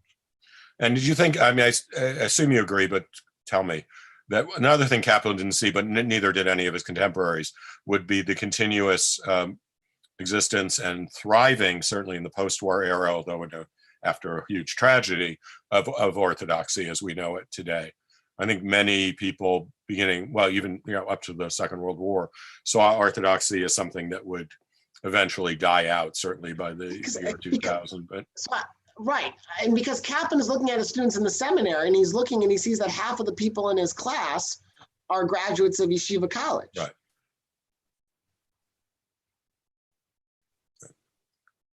Can you, if you just go back and humor me, you have access in the slide before to the last page of the Menorah Journal. No, within the Menorah Journal, or do you just have that one page? It's not a big deal if you don't. We just have this page on the slides.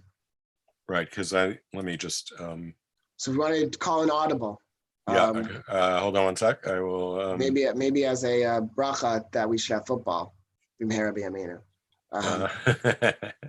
Let me just jump to, because I love this. I just read this for the first time in a long time, the very last page. So just bear with me one sec. And while you're doing that, I'll just point out is that Jung is coming from he's an agudist. He is a disciple, at least through common students, of Rabbi Samson Raphael Herscher Frankfurt, who is the, if there was anybody who represented Jewish sectarianism, of somebody who sued for the right to have his own kehila, of his own gemeinde, is Samson Raphael Hirsch. And his dates are 1808 to 1888. Kaplan is one of the few people who can read Hirsch in the original, and he is one of the few people who actually writes about Hirsch in his writings, and obviously disagrees vehemently with his position. So I found it. Humor me. I just want to read because I find them stirring. This is the very last page of the Menorah Journal article we're looking at. To carry out the aims of such a program, that is for the reconstruction of Jewish life, we have to call into existence a type of organization that is new to Jewish life. We should not constitute ourselves a third party in Judaism. Kaplan says that in the first issue of the Reconstructionists, by the way, in 1935 also.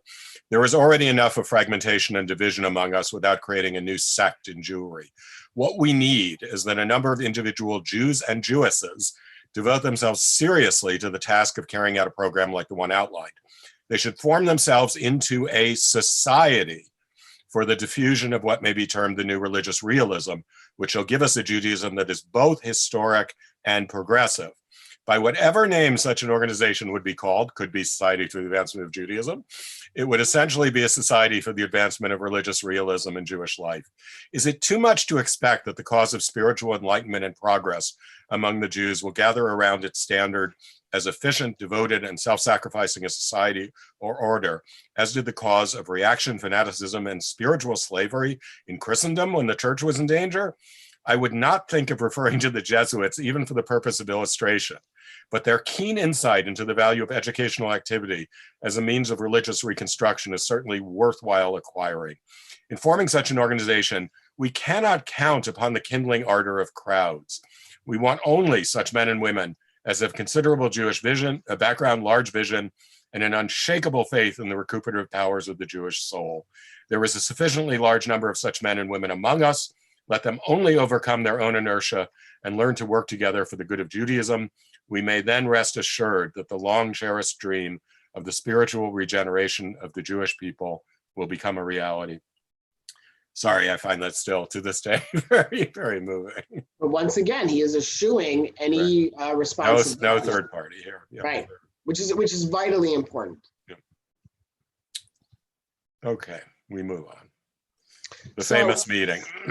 Right. So this was only recently found. I know that in Mel Skult's book, it's quoted, but when Gurak and Schachter published their book, A Modern Heretic and a Traditional Community, in 1997, they're unaware of whether or not this is extant or not. So they quote directly from Professor Skult's book. So, and I believe I got this from you. So Dan, Baruch Tchias HaMetim.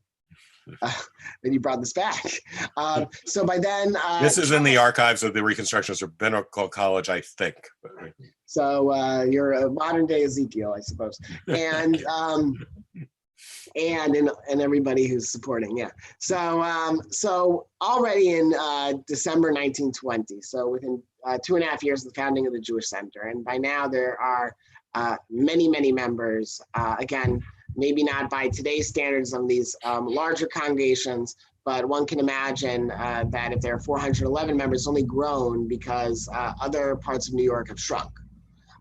Conjecture, yes, but I think we're on safe ground to suppose so. Kaplan is under siege. The Hebrew Standard has published a number of editorials attacking him, the Jewish Forum, and you see that everything is lining up, is being sorted in a way that Kaplan must feel overwhelmed, not because he feels like they are formidable, but because this is not what he had signed up for. This is not the American Judaism that he had looked to lead. And he said he didn't want to be a leader, just not of a third party. And I want to point out, so if you look, so here's the transcript of his talk, a get-together gathering at the Jewish Center in February 9th, my wife's birthday happens to be, 1921, verbatim report, so we can, I guess we have confirmation this is exactly what he said. As I say on page 5, it's a very long discussion. It must have, I haven't read it out loud, but I have to imagine it probably took him 45 minutes. Yeah. Well, the meeting lasted several hours. We know that went till middle of the night. And it's with his supporters specifically. And his supporters, so there are, just so that we understand the numbers a little bit, by both Kaplan and immediately his immediate successor, Leo Young. They write that there are 70 major influencers at the center, 35 of which, so very clean break, form the society. I think there's one source that has the founding number in the 20s, but by most accounts it's in the 35. And that's why it gets the appellation, a rich man's club does the Jewish Center. And you can see his discomfiture, but you can also see the lack of capacity to get a handle on what they're actually arguing about. As I say, I want to disabuse your minds. I'm in the first full paragraph on what's in the pagination, page 5, the second image, second text, of the impression that I have come with a new revelation, and that I am advocating anything that is contrary to historical or traditional Judaism. He's unwilling to use Orthodox Judaism. You can rest assured that Fishman and Cohn are using "Are you Orthodox?" and he's come back, "I believe in historical or traditional Judaism," which can be approximations, but are still not, it doesn't have the same coin. I want to make clear to you that historical traditional Judaism in its continuity, also came up with the term Jewish continuity, is what I stand for and what I work for. If in the interpretation of it, I have said something that was different from what the hearer expected, the fact of the matter is that the hearer drew the conclusion that I am not advocating traditional or historical Judaism. It's on the listener. We have become so used to a certain type of preaching, and that's why I brought those earlier slides of what happened in 1904, that it was a chidush, right? It was a novelty that Kaplan was sermonizing in English. So we've been so used to a certain type of preaching, to a certain set of ideas or arguments advanced to prove a correctness of traditional or historical Judaism, that if we were to hear another kind of argument, it's the language itself, it's the intonation even, another kind of defense, we draw the conclusion that the man who is advancing this other kind of argument or defense is not advancing historical Judaism, but some new kind of Judaism. And his defense is, I am espousing the same traditional Judaism. I am not moving the needle one iota from traditional Jewish life. There's still a mechitza at the Jewish Center. And even when there talks about twice making amends and bringing them back together, apparently Kaplan was fine for maintaining the mechitza of separate. Seems interesting. He says that it is an issue of language. They are misunderstanding me, and it's not my fault. I am simply speaking like a good American. Now, there are questions. Apparently, there was much ado over Kaplan teaching a bar mitzvah boy. Kaplan also created the very first bar mitzvah by all accounts. We don't know exactly. There are different accounts of what Parsha Judith Kaplan's reading was, but she was. No, it was Kiddushim. We know that, and it was not the Parshat HaShavua. Right. That will be the subject of a separate program with Sandy Sasso. Yeah, anyway, go ahead. So, right. No, I mean that's exactly what's in Professor Skolt's biography. But my point is that Kaplan, his imagination was really set on fire so often and created so much. But in this case, it wasn't a bat mitzvah, it was a bar mitzvah. Kaplan, an eavesdropping father, had asked Kaplan something to the like, and there are other sources as well. Leo Young has a different version of this. He wasn't there at the time, obviously. But whether it was the patriarchs or the splitting of the sea in Egypt, either way, Kaplan had asked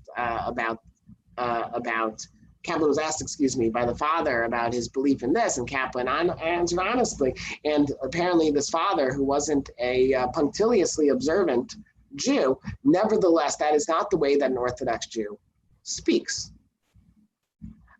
Kaplan, there was a dissonance between practice and belief, and many of the members of the center were not as observant as Fishman and Cohn were.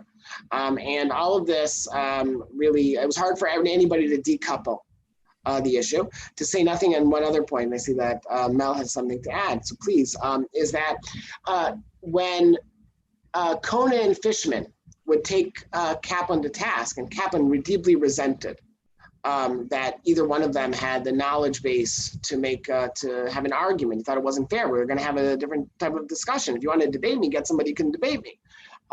He also doubted whether or not there were many people in America among the rabbinate who could debate him as well. And it's on a point of, I think, to understand this was to suggest that Kaplan was immodest about it. He simply thought that he was a pioneer, and that what he was trying to do, the synergies of Americanism and Judaism, was simply just not something anybody else had the expertise to properly confront him and debate him. Zev, before we turn to Mel, Danny Steinmetz coincidentally and nicely asked a question about that term American. He says Kaplan keeps using the term American as a touchstone. What do you think that meant operationally for theology and practice? So I think there's a pragmatism, very Deweyan, right? There's a pragmatism to American philosophy and to Kaplan. Everything, there had to be, to use Talmudic parlance, a nafka amina. There had to be a practical application for it. Every idea, part of his reconstructionism, was that there had to be something practical. There had to be a deliverable, we would say, in the nonprofit world for Kaplan, and that was very much tied to Americanization. But I also think it helped Kaplan stretch further. Again, I almost resent myself for having to use these terms, but further to the left. That the idea of an American Judaism was a Weisian reform idea. Kohler had long since, Kaufman Kohler was the president of the Hebrew Union College. He had ironically departed from his father-in-law Einhorn, who was through and through German.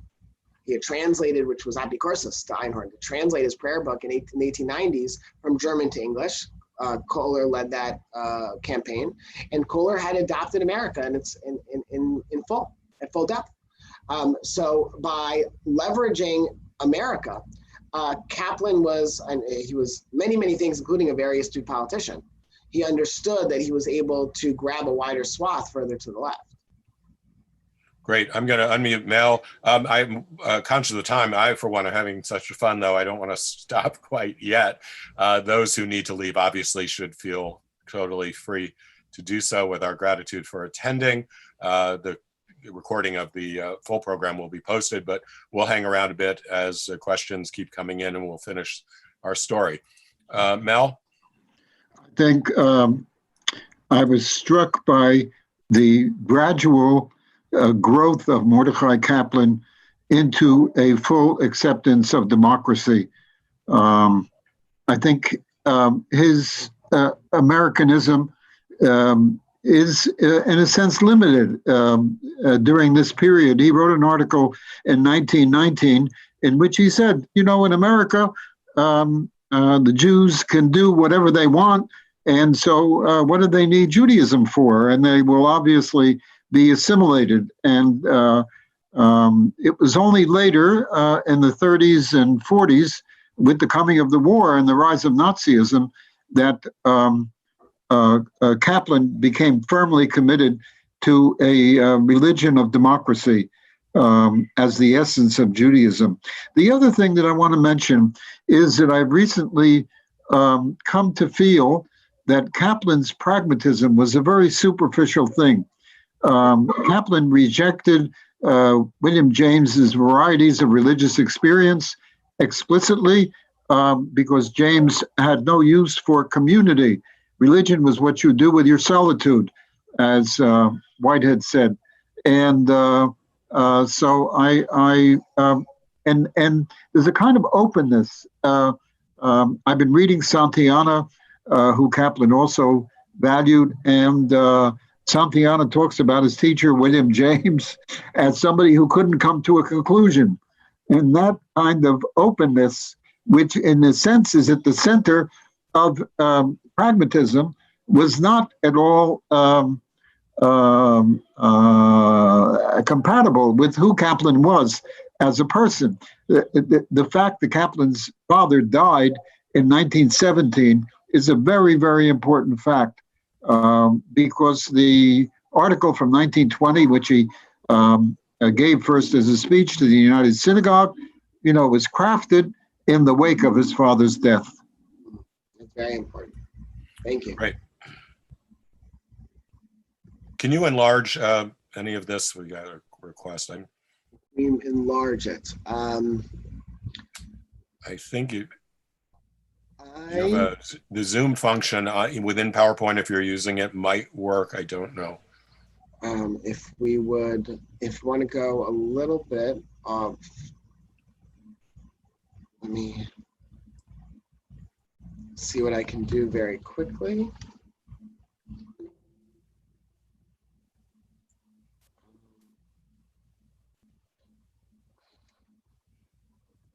Let's see. Not easily at this point. Okay. Right, but these, but you'll have the recording and you have the slides, so I think if people want to take a look at it more deeply. So here is a defense, and Dan, thank you again. The richness of these sources are just are surreal. They're so wonderful. And you really get to understand the moment and all of its complexities.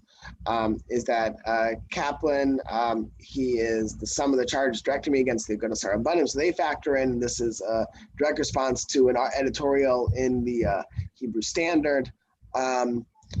He denies the principles and practices of Reform Judaism, to my mind, make inevitability for the complete disappearance of Jewish life. This goes into Jewish survival, Jewish continuity, which he is so invested in.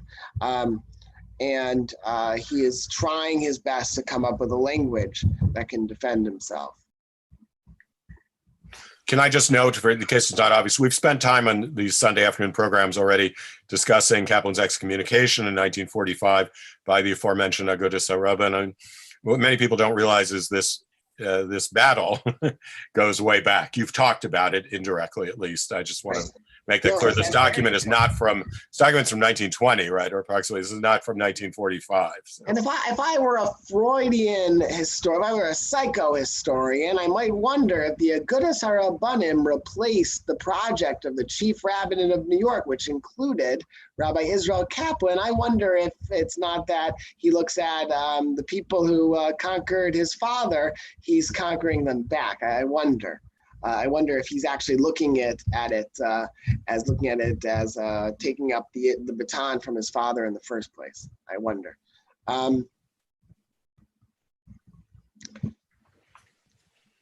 Here you have the official letters.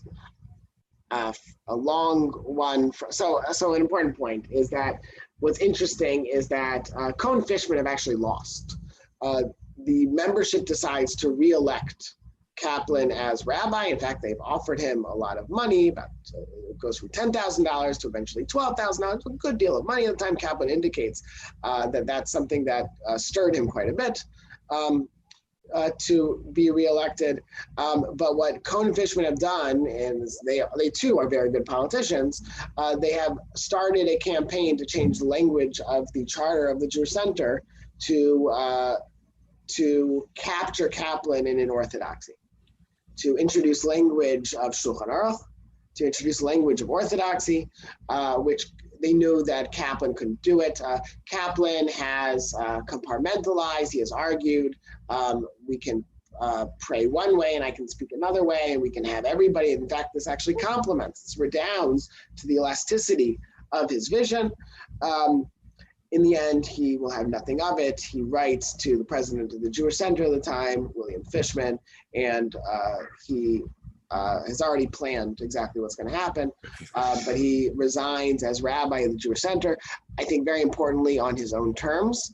3 days later, dear Dr. Kaplan, the letter of January 16th, I'm on the right side, to which you tender your resignation as rabbi of the Jewish Center, was presented by me to the Board of Trustees in a meeting on Wednesday night, January 18th. I quote the following excerpt. Mr. Fishman presented a communication from Dr. Kaplan, which he read to the executive secretary. It should be, I think, then motion duly made, seconded, and unanimously carried. The resignation of Dr. Kaplan was accepted.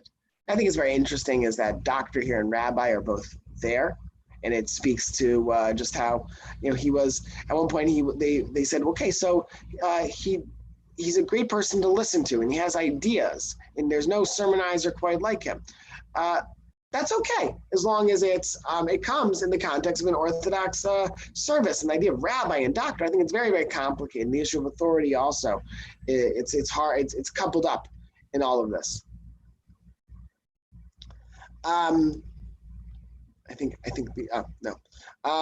Here are the Constitution of the Jewish Center. I think very, very important. If you take a look at Article 4, I apologize if it's a little bit small, the observances in the middle column, and the religious form of the worship. This is in the 1920s, in celebration of all ceremonies, religious, educational, social, and otherwise. So they haven't dispatched with Kaplan's vision of the center, right? Of all of its myriad of activities. The center is not just a place to pray. It's a place to swim. It's a place to congregate. It's a place to socialize. It's a place to learn. In all the different avenues in which they are drawing from the center, religious, educational, social, or otherwise, shall be in accordance with the Jewish Orthodox. I don't know if there's too much to be read in lowercase o versus uppercase Orthodox faith. And in the event of a dispute, as if it could ever happen, as to the proper or authentic, which is a word that I've come to adore, form of observance or ritual, the rules and precepts of Orthodoxy are contained in the Shulchan Aruch and Ramah, exactly as Fishman Cohn and later Leo Young had recommended. Shulchan Aruch as an approximation of Orthodox Jewish life, shall be conclusive and binding on all persons concerned. That such adherences to the strict rules and precepts, and there's a narrowing, right? The strict of the Jewish Orthodox faith shall not be departed from until and unless 95% of the membership qualified to vote shall vote for such change, but only after at least a 3/4 vote of the duly elected trustees shall have approved such change. So they have guaranteed that there shall not be, although there almost was, an episode quite like what they had experienced in 1921. Meanwhile, the 35 closest members to Kaplan have resigned from the Jewish Center. They've actually, it comes at quite a cost. They were on the hook for, I think it was about 118,000, and that measure for inflation, you can do with an inflation calculator quite quickly. They were on the hook for a lot of money to pay for the building of the Jewish Center. And they invested in their pews, as I understand it. Right? Yes. And they leave to found the society, and they found it obviously on the same on the 86th Street, which is very telling. And there are two attempts later on, one more earnest than the other, perhaps, or one more substantive than the other, and it was part of a legacy.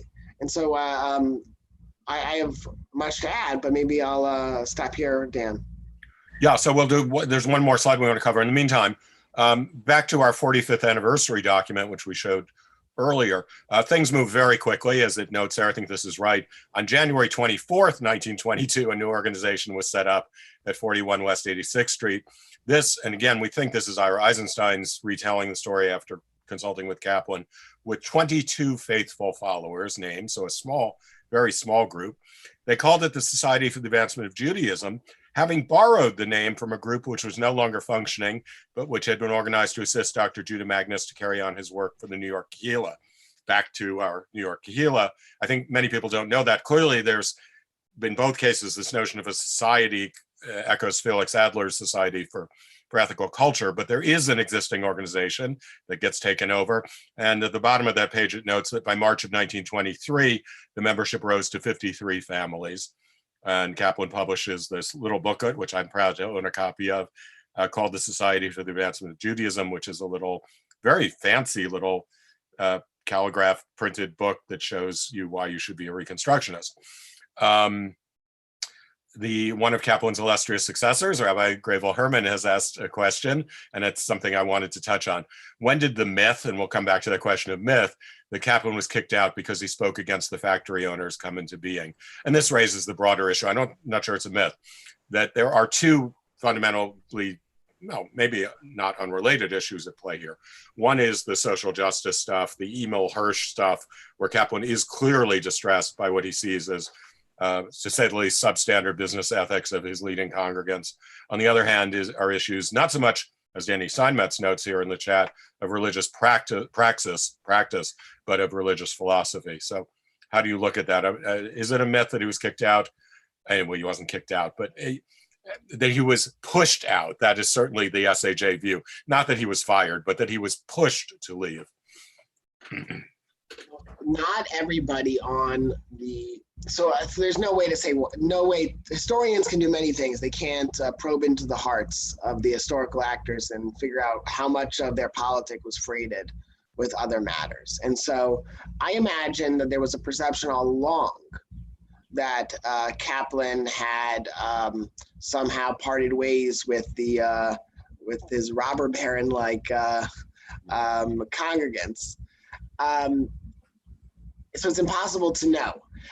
What I can say is that Fishman and Cohn were deeply invested in the perpetuation of an Orthodox Judaism. They were actually quite humiliated when they felt that the members, that their colleagues on the board didn't feel as strongly about it. But I imagine that there was always a perception that was conjured up, and what it says both about the departees and the people that they departed from, it probably it resonated with them. It was probably not in the forefront of their minds, but maybe somewhere closer than in the back. Great. So last but not least, one of my favorite slides. We skip ahead 20 years or so. Well, 15. Right. So here on the 20th anniversary of the Jewish Center, and it was no small feat that the Jewish Center was in financial peril after those 35, Eisenstein says 22, most likely 35, left. Leo Young took over immediately after Kaplan, about a year after. And even Leo Young was said to have thought about moving back to England, where he was from. Questions that opened up the opportunity for re-engaging as reuniting Kaplan with the center, which he wasn't at the forefront of the conversation, but certainly was aware of it. And part of why Young wanted to leave is because this wasn't a rich man's club any longer. That they were in severe financial straits. So celebrating the 20th anniversary of the center, you talked about the strength of a historical legacy institution, Dan, was 75 years. The Jewish Center was reciting Hallel because they got to the year 20. And I'll blow it up a little bit so we can read it together. The story that the center tells on the 20th anniversary, so the late 1930s, with the Orthodox rabbinate in general inarticulate toward its youth. And so much of Kaplan, this hasn't really come up in our conversation, was Kaplan knew how to capture the imagination of young people. He understood, and that's actually an important point, just worth saying, is that Dr. Sarno has already come up a number of times. He's the first one that I know of who pointed out that American Christianity, they undergo revivals top down. When it comes to American Judaism, revivals and sort of the cycles, the upturn of religion is usually catapulted grassroots through young people. Think the young people who started the Reformed Society of Israelites in Charleston in the 1820s. Think about the revivals in the 1880s we saw the American Hebrew and the Wise in the 1880s. And Kaplan, who is young himself, is seen as somebody with a particular talent for galvanizing young people. With the Orthodox, and of course on the Upper West Side, it's young people who are moving in.